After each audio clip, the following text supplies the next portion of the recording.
Значи 24 поделено со 3 е 8. Значи секој 8 го фаќа конецот. Се извинувам уште еднаш. Се броиме. 1, 2, 3, 4, 5, 6, 8. Продолжуваме. 10, 11, 14, 16. Повеќе. Ајде да видиме сега тука колку имаме. 1, 3, 4, 5, 6, 7, 8. Преку 8, значи не опред, вака ќе дојде. Раши. Каде се наоѓа Сандра?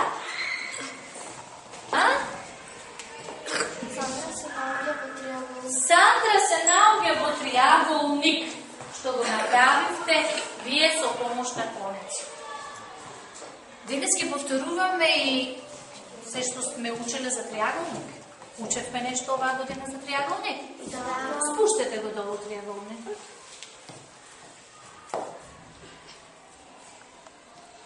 Излезе Сандра. Ќе добиете листови, прво ќе го исцртаме триаголникот, па потоа ќе повторуваме. Што може да повториме? Може да го дадеме име на триаголникот, да го именуваме?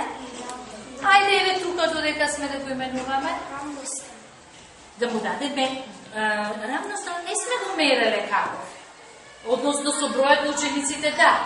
Сите страни се еднакви, бидејќи исто ученици фатија. Ајде да му дадеме име. Овдека не сакам да открием што е ова, кога би била. Еве јас и ливчиња имам, ќе треба да ги пишуваат, они да ги стават, меѓутоа го скратувам се, затоа вака ми дојде. Со нога.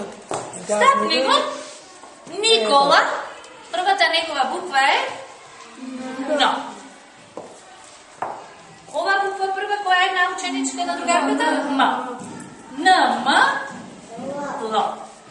Да го именуваме, може триаголникот како не се вика според ова? Триаголник НМ. Каде е поставена ногата на Талевски? Што е ова овдека баш? Каде што се наоѓа неговата патика? Што представува тоа на триаголникот? Тоа на триаголникот представува точка. Точка, како се вика таа точка каде што се спојуваат двете страни? Таа точка се вика теме. Ова теме како ќе ни се вика според? Ова теме ќе се вика Н. Така. Темето, таму кај што го држи прстето другарчето, како ќе се вика? Тоа теме ќе се вика М. М. А ова овде теме? Тоа теме ќе се вика Л. Да. Добро. А растојанието од Никола до Мона? Што представува на триаголникот? Овој дел тука. Од Никола до Мона. Тука? Една одсечка. Да, одсечка, меѓутоа кај триаголникот, што е на триаголникот овој? Ангела? Страна. Како ќе се вика оваа страна, ако знаеме дека ги знаеме имињата на темињата? Глигор, како ќе се вика оваа страна? Оваа страна Извади се го, вика Н. Страна НМ. Оваа страна како се вика Петар? МЛ. Оваа страна како ќе се вика Магден? Оваа страна ќе се вика Л. Колку страни има оваа форма овде што ја не представивме? Оваа форма што Односно, да. Што представивме има 3 страни. Има 3 страни. Како се вика многоаголник кој што има 3 темиња, 3 страни и 3 агли? Како се вика? Ово не го слушнавме, Никола? Тоа се вика триаголник. Триаголник се вика. Па благодарам, ние повторивме се. Може да седнеме да почнеме да работиме. Ајде. Со помош на чекорите што се представени на таблата, што ги повторивме, да се обидеме да го исцртаме триаголникот. Може, Ангела, ќе почнеш? Кои беа чекорите? Така. Потоа? А изборуве, кажи ни. Горе 10. Да. Потоа? Десно? Десно. 90. За триаголникот прво. Ај. Прво триаголникот беше десно, 100. Колку? Кире ќе кажува, еве Матеј ќе помага, а Ангела ќе работи. Па делот почеток. Ајде, Матеј кажува, еве Ангела ќе работи. Горе 10. Добро. Десно 120. Добро. Уште еднаш горе 10. И десно лево 20. Да.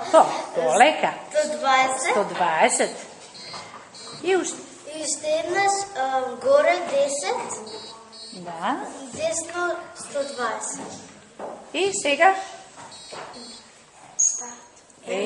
Старт. Така.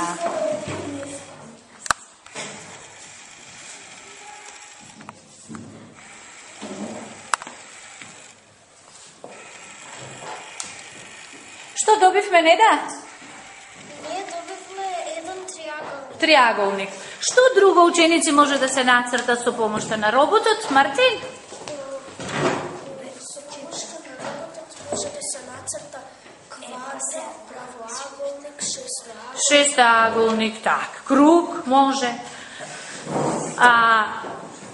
На следните часови ќе се обидеме да ги научиме чекорите и за другите геометриски форми и да цртаме, дури можеме да цртаме и модели на геометриски фигури, односно форми, се извинувам. На цилиндар може да направиме цилиндар, па да го исечеме, да направиме макета на цилиндар, на коцка, на квадар и така натаму. Ви се допадна она што го научивме денес? Цртањето со роботот? Благодарам.